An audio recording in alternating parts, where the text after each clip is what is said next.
क्या कभी आप किसी ऐसी सिचुएशन में फँसे हैं, जहाँ खुद को ही ब्लेम करना शुरू कर दिया हो कि ये क्या कर दिया मैंने, ये क्या कह दिया, मुझे ऐसा नहीं कहना चाहिए था।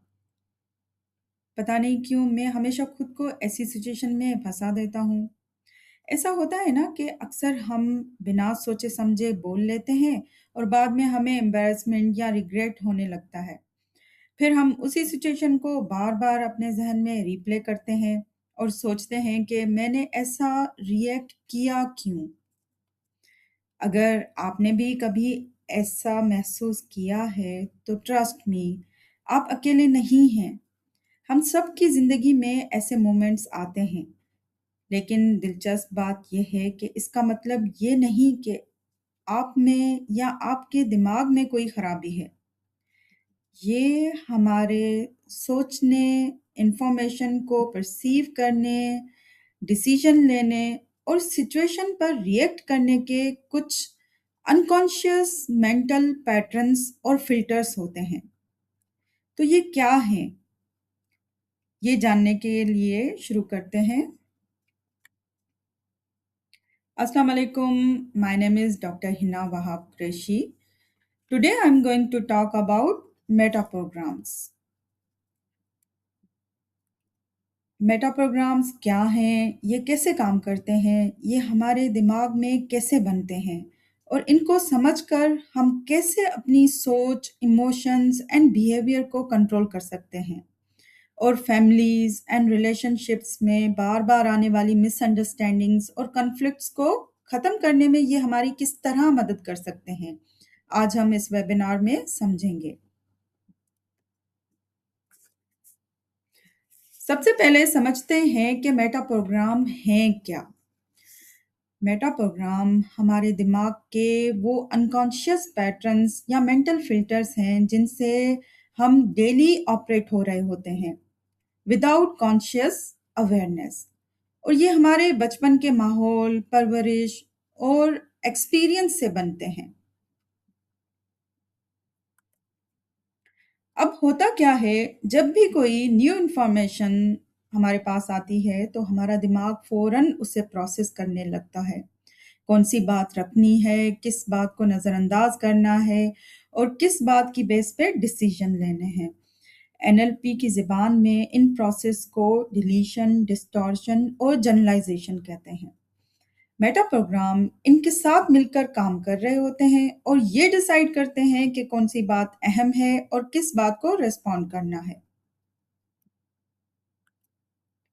Meta programs are flexible. ये कोई पर्सनालिटी टेस्ट या डायग्नोसिस नहीं। These are simple thinking patterns जो कि एक शख्स डिफरेंट सिचुएशन में डिफरेंट मेटा प्रोग्राम्स चूज कर रहा होता है। फॉर एग्जांपल, एक ही बंदा घर में डिटेल्ड होता है और ऑफिस में big picture. So these are not permanent और फिक्स्ड पैटर्न फॉर एनीवन। वैसे तो साइकोलॉजी में बहुत सारे मेटा प्रोग्राम्स हैं, बट एनएलपी में हम बेसिक 14 मेटा प्रोग्राम सीखते हैं। यही वो फिल्टर्स हैं जो ये डिसाइड करते हैं कि हम अपने इर्द गिर्द किस चीज़ को अहम समझेंगे, किस बुनियाद पर फैसला करेंगे और फिर किस अंदाज में रिस्पॉन्ड करेंगे। ये कॉन्शियस तौर पर हर वक्त नहीं चल रहे होते, बल्कि अक्सर ऑटोमेटिकली हमें ऑपरेट करते हैं। मसलन, एक ही सिचुएशन में दो लोग मौजूद हों, लेकिन दोनों का रिएक्शन बिल्कुल मुख्तलिफ हो। इसका मतलब ये ज़रूरी नहीं कि एक सही है या दूसरा गलत, बल्कि दोनों इन्फॉर्मेशन को मुख्तलिफ मेंटल फिल्टर से प्रोसेस कर रहे हैं। इनको आइडेंटिफाई करने के लिए सिर्फ किसी एक सेंटेंस को नहीं देखना होता, बल्कि उस इंसान की लैंग्वेज, उसके एक्शंस और बिहेवियर को भी ऑब्जर्व करना होता है। यहाँ अगर हम पहले मेटा प्रोग्राम को देखें तो ये है डायरेक्शन फिल्टर।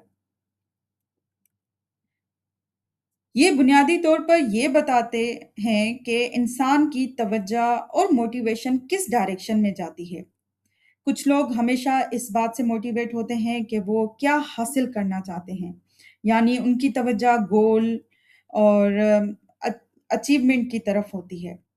फॉर एग्ज़ाम्पल वो कहते हैं मेरा गोल सक्सेस हासिल करना है और कुछ लोग कहते हैं कि मेरा गोल अ, सक्सेस हासिल करना है लेकिन रिस्क और प्रॉब्लम्स को अवॉइड करके। उनका फ़ोकस प्रॉब्लम अवॉइडेंस पर होता है और वो फॉर एग्ज़ाम्पल वो कहते हैं कि हम गलती अफ़ोर्ड नहीं कर सकते, इसलिए वो रिस्क और लॉसेस को अवॉइड करते रहते हैं। मतलब कि टुवर्ड फ़िल्टर वाले लोग हमेशा अपने फ़ायदे, गोल्स और हासिल होने वाली चीज़ों को सोचकर मोटिवेट होते हैं और अवे फ्रॉम फ़िल्टर वाले लोग सिर्फ़ मसाइल, नुकसानात या खतरात से बचने के लिए काम करते हैं। हकीकत में देखा जाए तो काम एक ही है, सिर्फ़ फ़िल्टर मुख्तलिफ़ होने की वजह से एक ही सिचुएशन को मुख्तलिफ़ अंदाज़ से देखते हैं। हम अक्सर इंसान के अल्फाज को सुनकर उसकी नीयत का फैसला कर लेते हैं, जबकि मेटा प्रोग्राम हमें ये समझने में मदद देते हैं कि एक ही नीयत रखने वाले दो लोग मुख्तलिफ फ़िल्टर की वजह से एक ही सिचुएशन को बिल्कुल मुख्तलिफ अंदाज में देख सकते हैं और यही मेटा प्रोग्राम को समझने का फ़ायदा है। हम फ़ौरन ये नहीं कहते कि तुम गलत हो, बल्कि पहले समझने की कोशिश करते हैं कि तुम इस सिचुएशन को किस फ़िल्टर से देख रहे हो।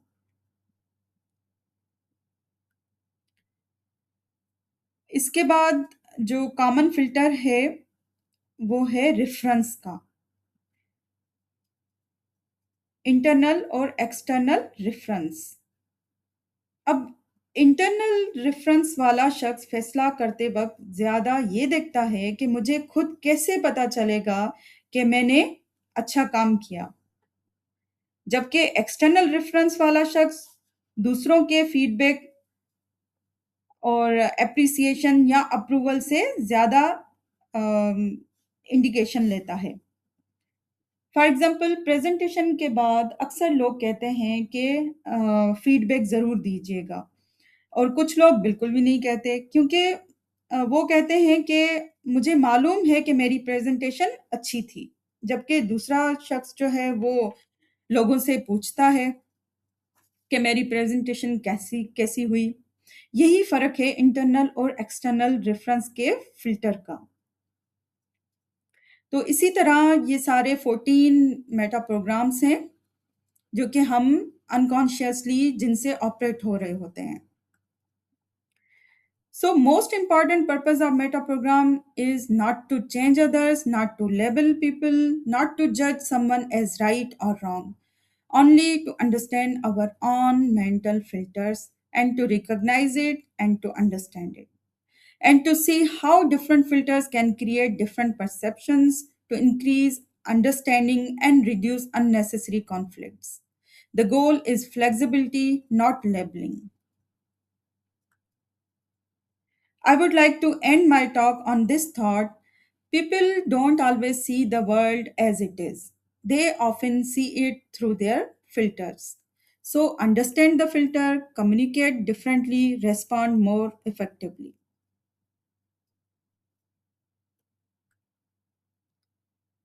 This is all about the meta programs. Thank you so much. If you have any question, you can ask me in the message. Thank you.